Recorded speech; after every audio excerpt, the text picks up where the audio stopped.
दीदी लोग, बहनी लोग, भैया लोग, आप लोग एक पचरा सुनिए। हमारा बहुत सुंदर पचरा है। आई अच्छा लगे तो कमेंट, सब्सक्राइब, लाइक, शेयर करिए लोग, भैया लोग। हमारा भजन सुनिए आप लोग।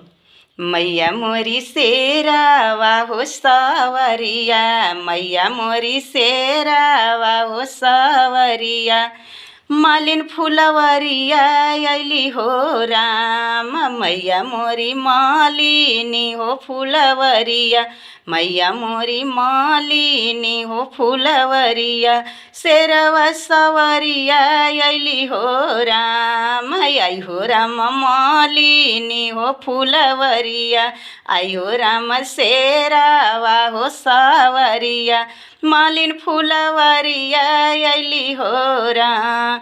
मटिया के चुनी चुनी मूर्ति बनवनी, मटिया के चुनी चुनी मूर्ति बनवनी, माटी के सूरतिया, माटी के मूर्तिया में सूरती गढ़वनी, माटी के मूर्तिया में सूरती गढ़वनी, खुशिया में झूमेला हो शरीरिया, खुशिया में झूमेला हो शरीरिया, आई हो राम शेरावा सवरिया अली हो राम, खुशिया में झूमेला हो शरीरिया, खुशिया में झूमेला हो शरीरिया, मैया मालिन फुलवरिया अली हो राम, मैया मोरी शेरावा हो सवरिया, मैया मोरी शेरावा हो सवरिया, मालिन फुलवरिया अली हो राम,